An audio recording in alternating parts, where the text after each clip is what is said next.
Chalele papado, chalele papado, chalele papado, chalele papado. Can't stop. Hello, everyone. Today it is a bad day to be a podcaster. And I say that because I am discussing the new film from A24, Undertone.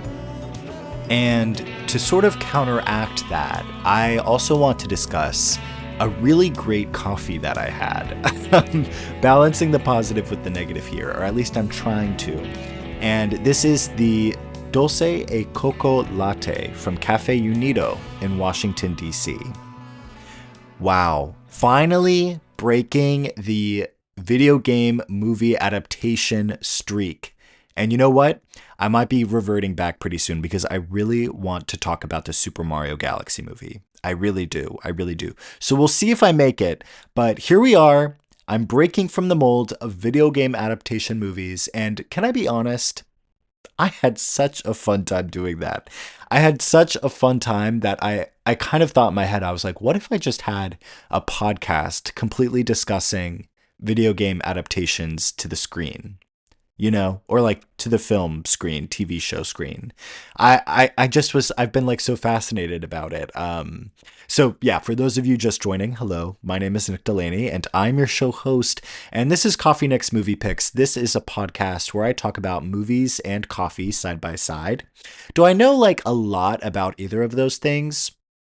No, but you know, I just do this because I have a fun time talking about it, and I hope that you do too.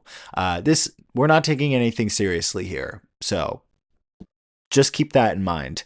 What was I talking about? Oh yeah, video game movies. The past two episodes, I feel like I was like really in my stride. The Lara Croft Tomb Raider episode was great. And then the Scott Pilgrim one was so fun. And I just have a good feeling about a potential Super Mario Galaxy one. But we will see. Also, I recognize that there have been really long gaps in between my episodes recently, and in the last episode I know I referenced something was going on that I couldn't speak about at the time, but I'm happy to announce that I can speak about that now and explain myself a little bit. But basically, I have a new job. So the past month was a lot of job searching and kind of like job drama, I guess.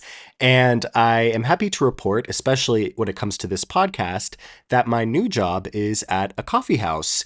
And it is not like before, where I was working at a corporate coffee house that I should not name.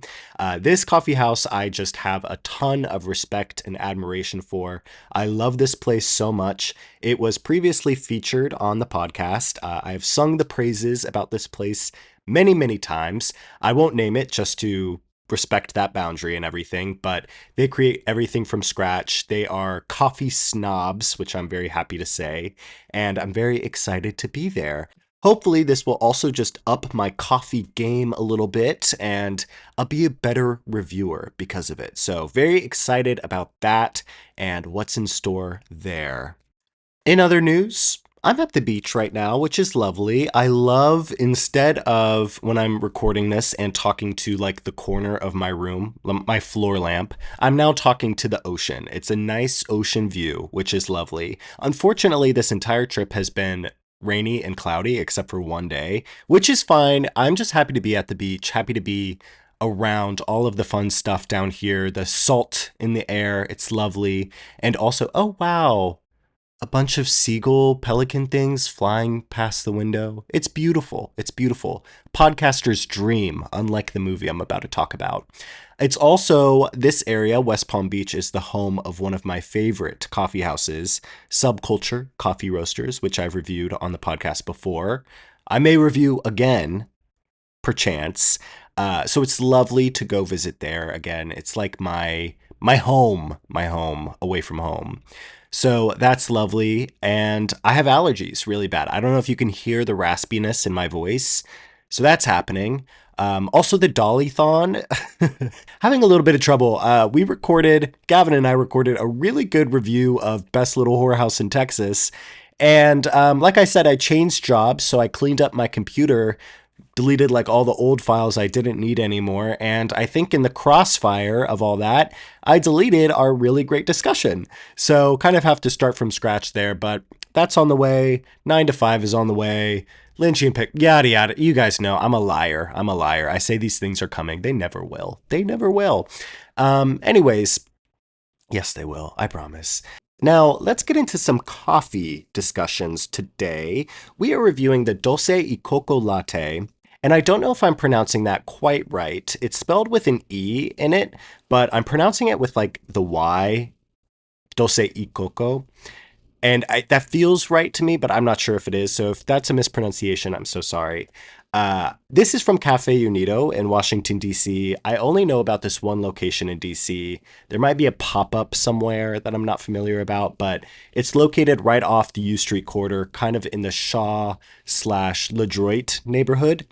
And I really like this place. I have been before, and I had a begonia latte. That's right, begonia, like the hit 2025 movie starring Emma Stone.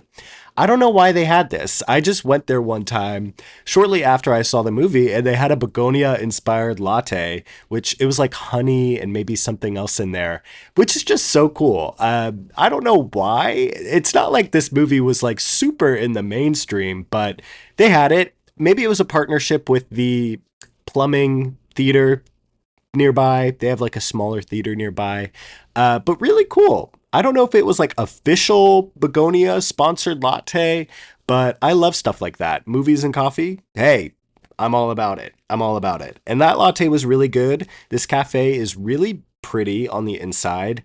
Really nice staff and everything. I've never eaten anything here before, but it looks great. And so I went back, and this Dulce y Coco latte, it's described as a creamy coconut flavored latte with your choice of milk, and it's available iced or hot. So yeah, yeah, it was really good. I really liked it. This is what I'm talking about when I say like if I want a sweetened latte, that the sweeteners should be very subtle, not overpowering the espresso. This is a really good example of that. So I think it was kind of like caramel flavors in there, and then the coconut, which they didn't really describe in this description. The caramel and coconut paired together really well, of course, and kind of hid themselves under the espresso. This is just like a small detail, but they steam their milk really well. This is a really great place to get a hot drink. And I also really love staying in the cafe here because they have sections of the cafe where laptops, you can't have them out, you can't be on your phone or anything. And I love that that is an option at some places. A lot of cafes in DC, I've noticed, do that where you cannot have your laptop out at certain hours, or some sections you can't have it out at all. So lovely stuff, lovely stuff. I really liked this drink. I give it the Nick pick. I recommend going here if you just want a very nice, subtly flavored latte. It has lovely stuff here. Lovely stuff. And I didn't know this, but this store is actually very unique. So Café Unido, this chain, it originates from Panama. They describe themselves as setting out to give the great coffee of the region a home in the region. So they've been around since 2014, and they have 9 total stores. 8 of those stores are in Panama, and the only location that is not in Panama is in the United States, in DC, is this location, which is just kind of crazy to me that like the one non-Panamanian location is in DC. It's such a unique place to like choose for, I don't know, your one location. I would think like it would be somewhere else, but hey, I'm not complaining. I love that it's in DC right by my house. It's great. So they basically want to provide a space for Panamanians to learn and appreciate the coffee grown basically in their backyard. And this is such an important coffee growing region. I had the privilege of traveling to Panama when I was about 16 years old and trying their coffee at the source, and it is just a beautiful country, and the people there are so lovely and nice. And the coffee is, of course, great. I also went to Costa Rica in the same trip, and they are also a huge country when it comes to coffee. And it is just delicious coffee that they have. And it's like, I don't know, when I think of like my preferred coffee regions, it is Central America and then Africa, like Ethiopia region. They just produce amazing coffee. So I'm all about establishing coffee houses in the regions where this coffee is grown. Um, that's great. Great stuff. Great stuff. And I'm so happy, in a greedy way, I'm happy to have the one Café Unido in Washington, D.C. It's lovely. I recommend this place. Nick Pick. I love it. I love it. And their begonia latte was also delicious.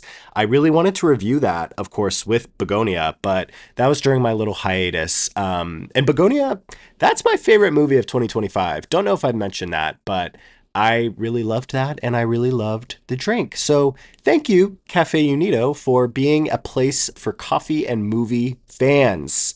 Um, yeah. If you guys want to sponsor this podcast, that would be so lovely. You don't have to. It's okay. Love you guys, though. Love you guys. Now, what am I thinking about today? What am I thinking about?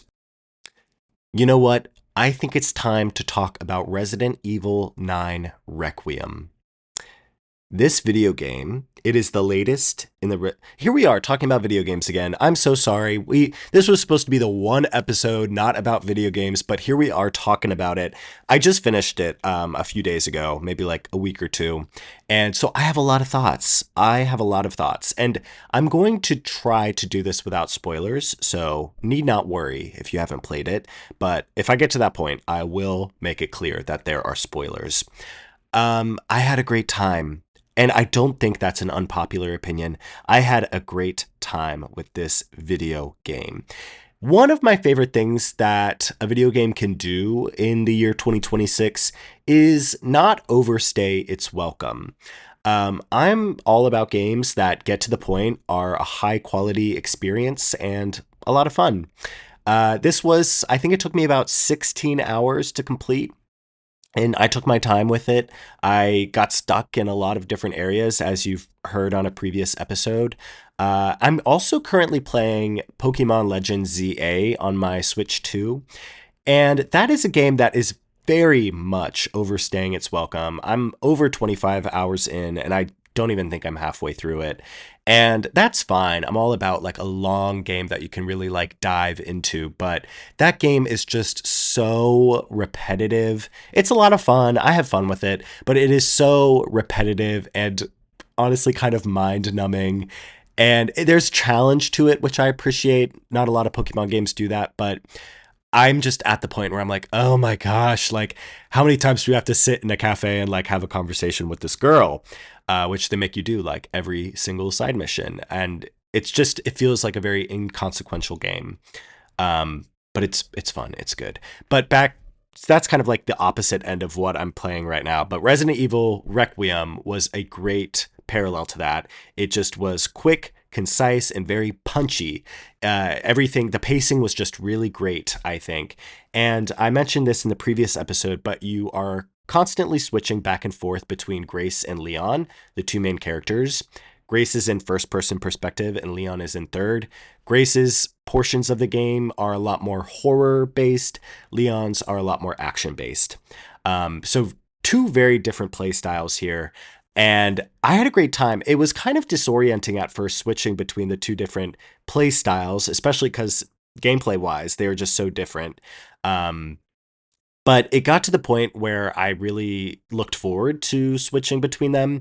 And it's almost like whole chunks of the game are like switching between, like a whole fourth of the game I was playing as Leon uninterrupted, which I really liked because it introduced new game mechanics like the point system when you kill zombies, and you can use those points to get upgrades. So it kind of like it was like mini video games inside this larger one. Really cool stuff. And then of course, at the end of the game, when you revisit those characters for like smaller bite-sized segments, you're kind of like finishing up those game mechanics and like finalizing your weapon upgrades and stuff. It was really cool. And I guess I'm going to get into light spoilers here, but nothing too crazy. This game particularly also really put the story up to 100. The past few games have kind of like, in terms of the larger Resident Evil canon, the past two games kind of like took a different approach and kind of were like side stories. They had different characters and very different locations. But this one, you actually go back to Raccoon City where the games all started. And you're like going through this post apocalyptic city with these zombies who are like made of dirt, basically. It's really, really cool. And I think that's where the game really found its stride, and where the story just like really went up to 100. And something that I love that all Resident Evil games do is that the last act kind of takes place in this like hyper futuristic laboratory. And it's always like futuristic in a really unique way. It always introduces something fun, I guess. So yeah, this game did that, and what I really want to talk about is the ending. There are two different ending options, which I was not expecting. And okay, I'm gonna get into spoilers here, so be warned. Three, two, one. You're playing as Grace in the very end, and basically you get this message that like she is the one who can destroy Elpis, and you don't know what Elpis is. It's this thing referenced throughout the game, and it's really important when it comes to the outbreak. And it could be like, basically, it could destroy the world, or it could be the cure. It could be either one. And the creator of like the original Outbreak, he is saying something like, oh, Elpis is the last hope. I made Elpis to right my wrongs, blah, blah, blah, blah, blah. And so, yeah, coming from a crazy guy, that could either mean A, it's a cure to this outbreak that's been going on forever, or B, it will wipe off humanity, and that's what he means by hope. So scary stuff, big decision. And Grace basically is like the protege to this guy, which you find out. And Grace's adopted mom adopted her off of the outbreak guy. Is his name Spencer or something, I think?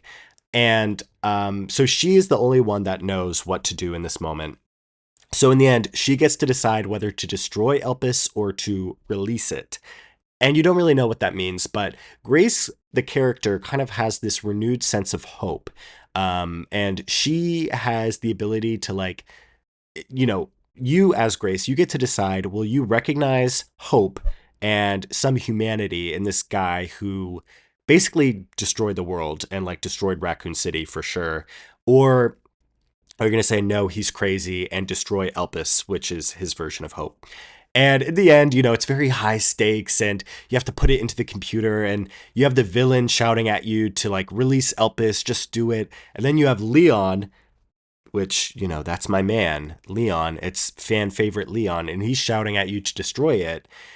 And of course, I'm going to do what Leon says. I'm going to do what he says, and I destroyed it.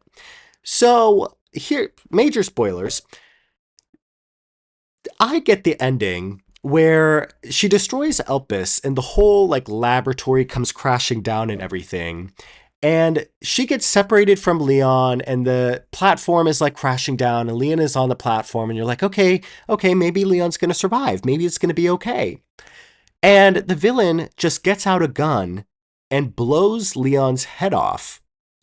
And you go to Grace and she's like, no, Leon. Game over. Roll the credits. I cannot tell you the amount of shock I had. The level of gag I was. The amount of perplexity I felt. I mean, questions were racing through. Surely there's something else. Surely this is not it. Don't call me Shirley. I was so bothered, disgusted. I was flabbergasted. I was like, what next? Are they just going to unceremoniously kill off their like main character of 30 plus years? Actually, 30 exactly. Just unceremoniously. And I was like, where is it going to go from here? Where is the series going to go from here? Yeah, he just died. Like, are you going to follow Grace now? I just couldn't believe it. I couldn't believe it. It was like, I was so bothered. It was like the worst ending I had ever seen. And it just was one of those things. It's like, you can't leave it there. I felt like Kathy Bates in Misery. I was like, this isn't what happened last week. Are you all crazy? He didn't get out of the cock-a-doodie car. You know what I mean? Have you all got amnesia?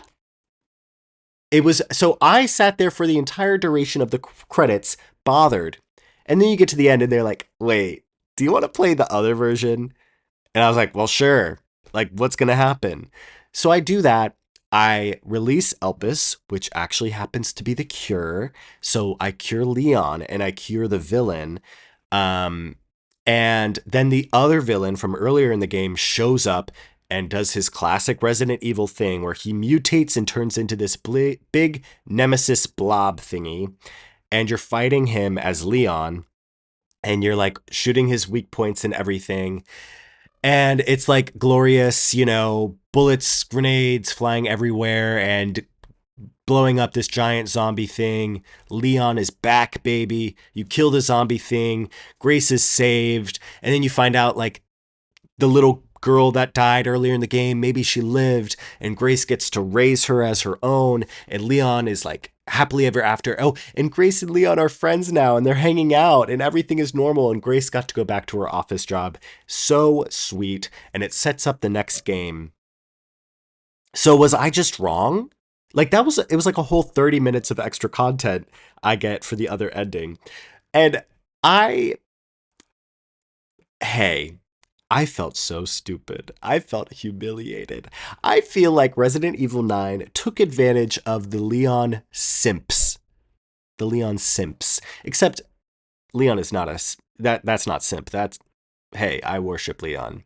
But it really, I think that this game was a true test of media literacy, and it separated the people who are actually paying attention in the game to the people who are just there making oogly eyes at Leon Kennedy, which, hey, you could probably guess what I was doing by now. And in a weird way, I respect the game for doing that. I was like, hey, you guys got me. You got me. So I don't think I've ever played a game like that where there is a wrong answer. And if you get the wrong answer, they're like, huh, well, you don't get any more games. Basically, like, if you stuck with that answer, they're telling you, hey, Resident Evil is over. You're done. You're done. So I respect it. Really unique choice there. I definitely will remember this experience for a long time. A lot of fun. I recommend this game highly, highly. It was a great, great game. Was it my favorite Resident Evil game? Probably not, but it was definitely like, honestly, top 3, maybe top 5 for sure. It was really good. I had a great time with this. Yeah, I'm excited to see where it goes next. I know that we're going to get some remakes before we get a whole new entry into the franchise. I want to see what some of the other characters are up to, the Jill Valentines, the Chris Redfields of the world. Yeah, I want to see what they're doing. Ethan Winters, I think I'm still, burnt out on. So very exciting stuff. Thank you, Resident Evil. Thank you, Capcom, for another wonderful video game experience. Anyways, I'm done talking about video games for now. Maybe next week I'll be back with more, but for now, I'm done. I think it's time we talk about this week's terrible movie. Um, sorry. Maybe it's good. Maybe you liked it a lot. A lot of people do like this movie. They had a fun time with it. So, but you can already tell how I feel. This episode, we are discussing Undertone. While caring for her fatally ill mother, horror podcaster and skeptic Evie, played by Nina Kiri, begins to experience paranormal disturbances when her and her co-host open an email filled with horrifying audio messages. The film was released on March 16th, 2026. It is the feature-length debut from director Ian Duason. Okay, I went into this movie very hopeful. It is so nice to be represented as a podcaster on the big screen. It's nice to just have yourself up there. Me and the other movie or horror podcasters of the world. It's nice to just get a little tip of the hat, a little wink of the eye. You know, It's nice to just be nominated. And the trailers for this movie were quite good. It had good marketing and everything, of course, being an A24 film. And I really like this thing that horror movies do where it just kind of like leaves everything up for grabs. Like I went into this thinking it would be like some sort of cosmic horror. Like I was getting ready to experience something very disturbing, grotesque, with really good sound design on the big screen. And I think that's what a lot of people were expecting. I kind of got the same vibes from this movie that I got from Barbarian, where this Barbarian, it kind of like dangled the carrot in front of your face where it was like, oh, what is she going to find in the basement? Like, what's happening down there? And the trailers kind of like showed you the same things over and over again. And there was a stopping off point where, as a viewer, I was like, I have no idea what to expect when she goes in that basement. This was the same sort of thing where I was like, I have no idea what to expect, like from this podcast recording or like what's going to happen. It could be anything. And I think that Barbarian and Undertone are two very different paths you could have taken. Barbarian used that kind of like level of mysteriousness to its advantage, and it completely subverted genre while still being horrifying and like you could have never guessed what was in the basement. While this did the exact opposite, completely played within its genre box, which is fine, but it did so in such a cliche way that it was laughable. I was laughing at this movie, and it wasn't just me. I went to see this alone in a packed theater, and the people around me were also chuckling throughout this. And I was I don't think anyone in this movie theater was scared. Which is funny because it was one of those movies where they show like the theater shot and it's all those people jumping in their seats like super scared. There weren't really jump scares in this. And I will say there were some moments that were like quite tense. The audio design was of course good because in this movie, if the audio design isn't good, what are we doing? It's a movie about podcasting. The audio design has to be good.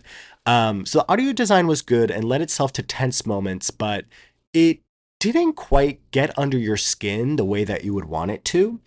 And okay, I'm getting way too far ahead of myself here. Let's talk a little bit about the podcast and these characters. So this is basically a one-woman show. There is one actor in this movie, aside from the mother who is in bed dying the whole time. She doesn't do anything in this movie. She's just there sick. We have Evie, played by Nina Kiri. I don't think I've seen her in a movie before, but we have Evie here.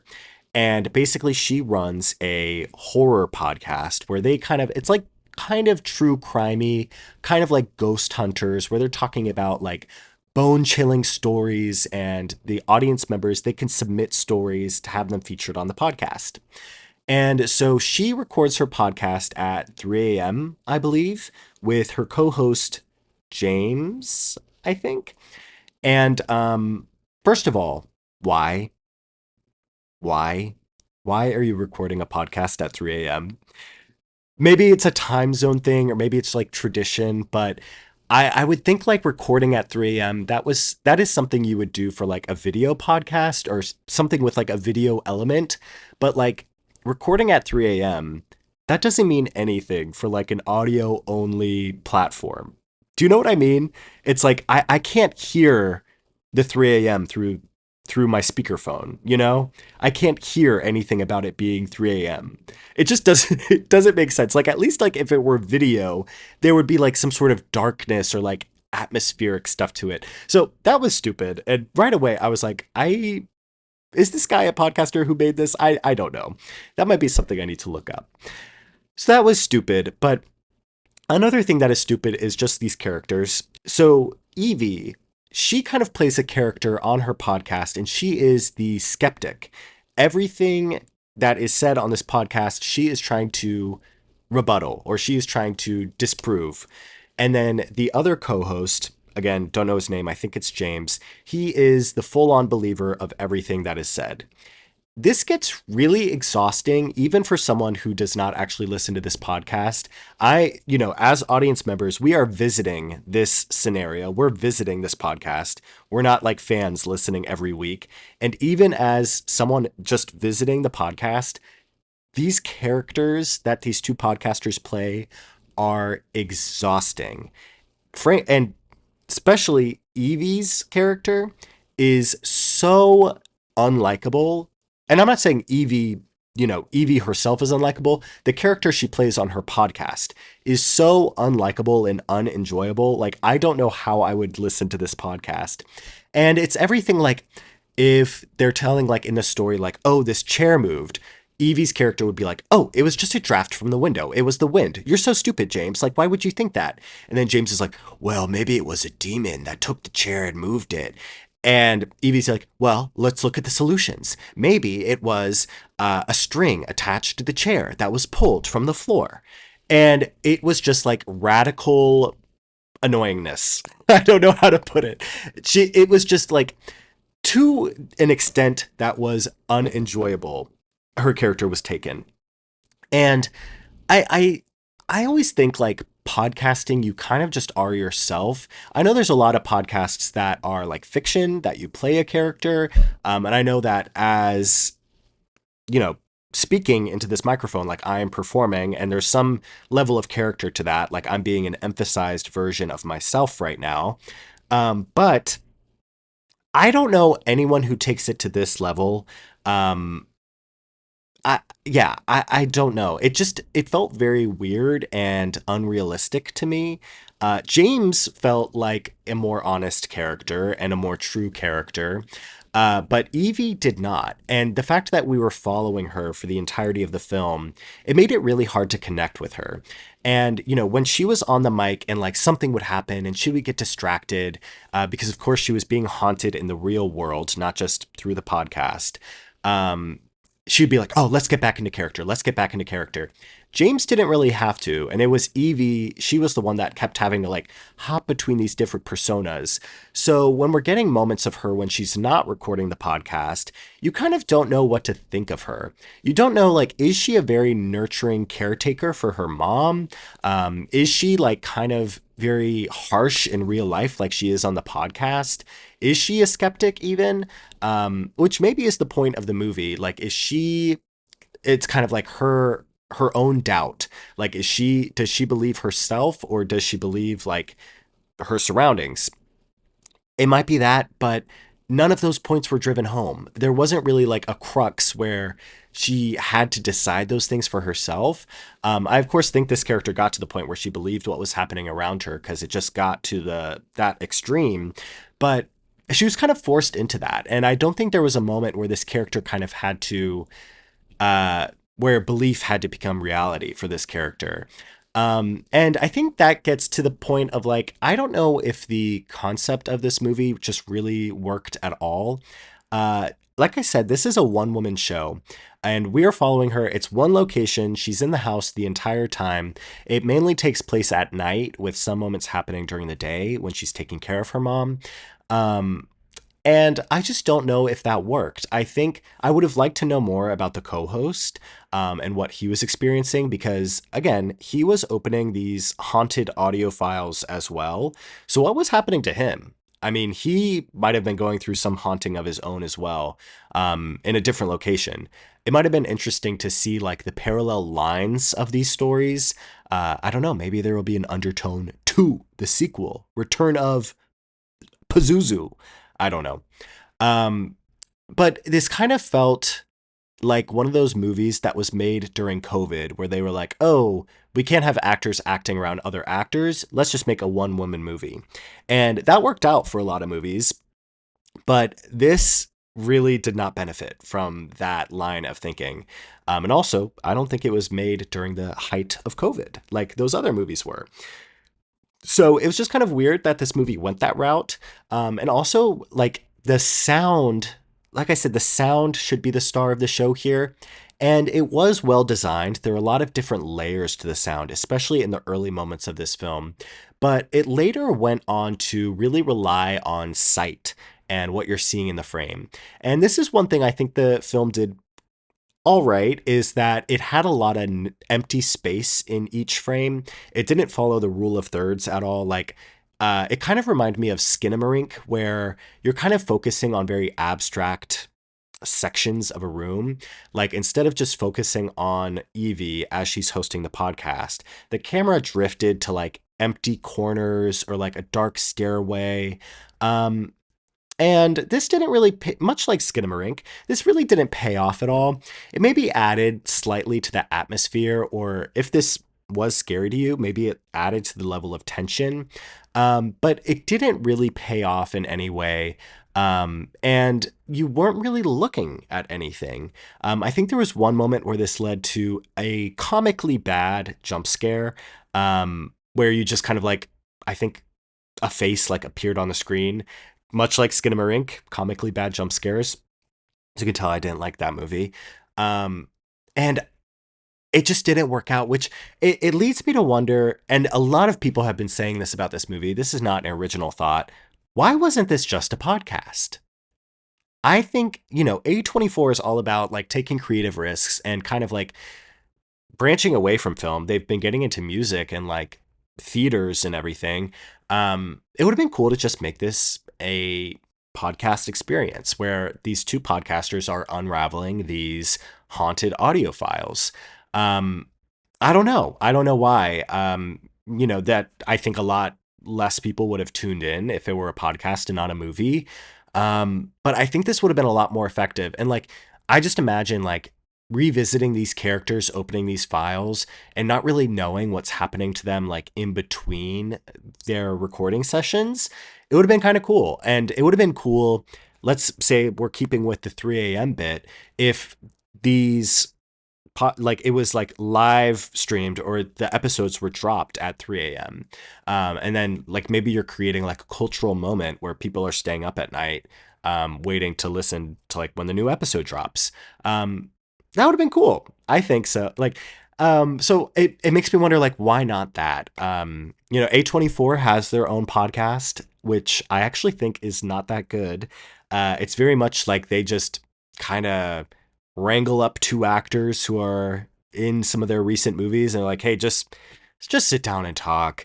It is like not structured at all. And it's just like, if you think two famous people talking to each other about just kind of their career and like other stuff is really fun, hey, it's great. I listen to it. It's interesting sometimes, but it's just kind of like you're a fly on the wall. I would say most of the time their podcast doesn't really give me anything. It's kind of like the actors are just kind of like praising each other and like, hey, you're doing this right now. That's really cool. Yeah, man. Like, I'm doing this and it's been great. And, kind of name dropping a bunch of people. And I don't even know, like, it feels very like unedited and like just unproduced. But hey, good for them. I mean, it's better than no podcast, I guess. And it's cool to hear like Sebastian Stan talking. But yeah, it makes me wonder, like, why not like amplify the podcast medium? Why not hey, amplify podcasters? Do that. I'm not biased. Yeah, a lot of stuff in this movie wasn't working. And I think one of my final points is this movie was corny. It was so corny. It was so bad. And it was just cliche after cliche after cliche.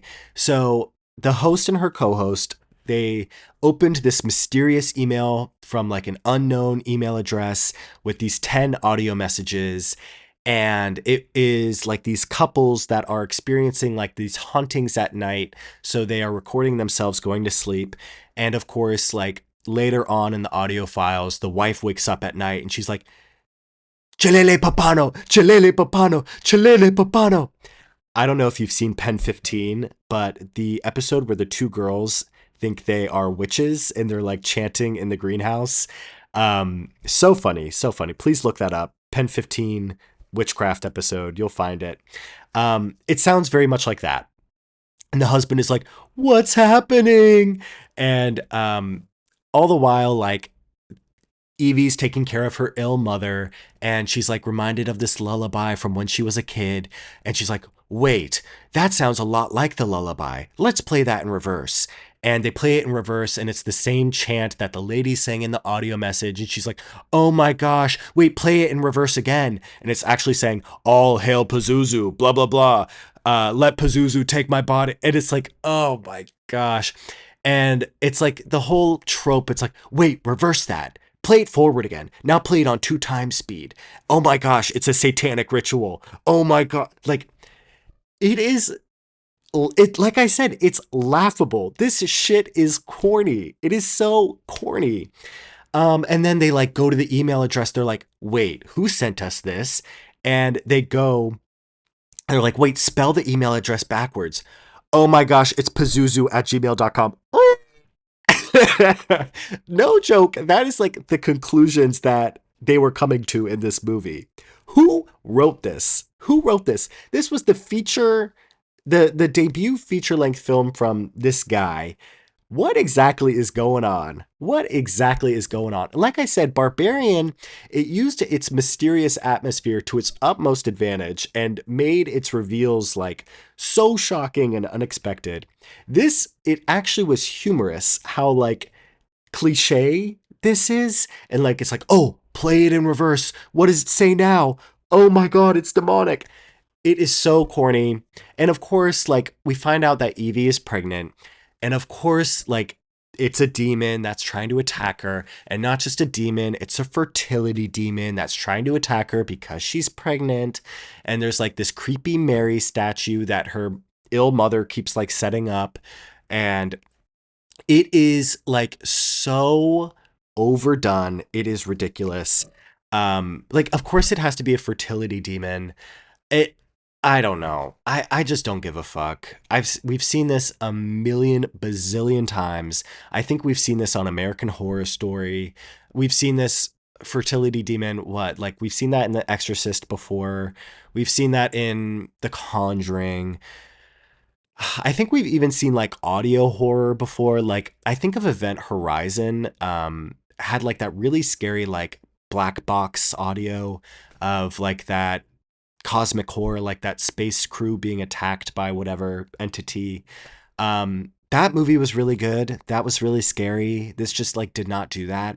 And I was kind of waiting for that like really feral, unhinged audio where it was like very chilling and frightening and kind of like left you in silence afterwards. Like, I think like horror audio is most effective when it just leaves you in complete silence. And I don't think that this movie ever really gave you that. It was just like the scariest that the audio got was like Chilele Papano, like come in Pazuzu, like chanting nonsense demon stuff.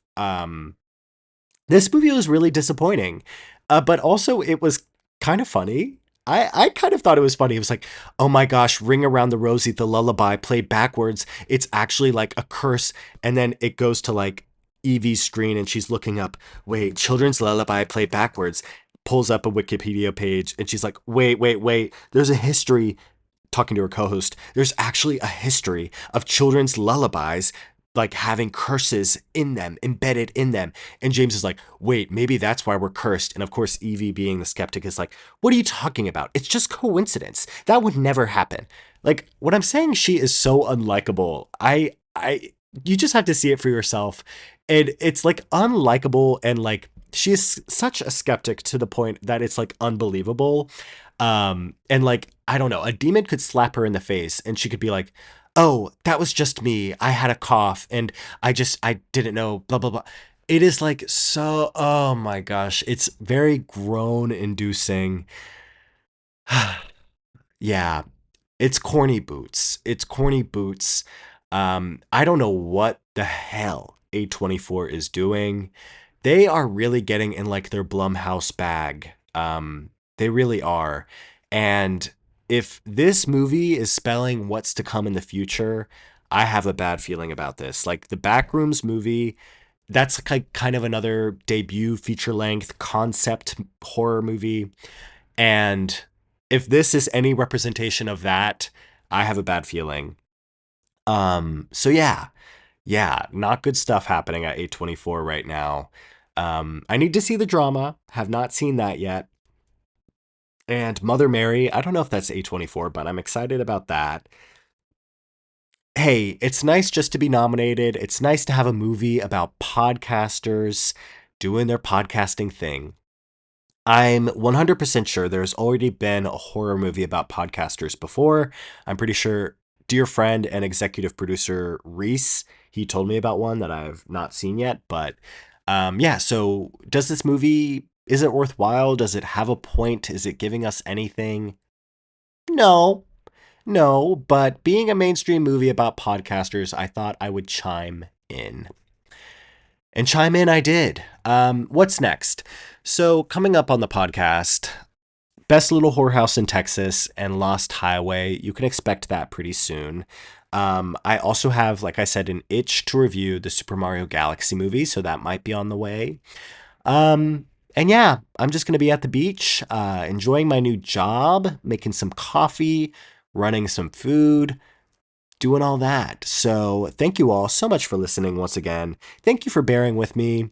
Hey, I realized the show hit its 2-year anniversary and I said nothing about that. So thank you for being with the show for 2 years if you've been here the whole time. Thank you for just joining if you've just joined. I'm still having a lot of fun doing this, even though I do it a lot less than I did starting out. I'm still having just as much, if not more fun. So, yeah, drink some coffee. I don't know. Stay sane in this crazy, crazy, scary world we're living in. We have a lot going on right now. Watch some movies, play some scary video games. Yeah, keep with it. All right, love you guys. Bye.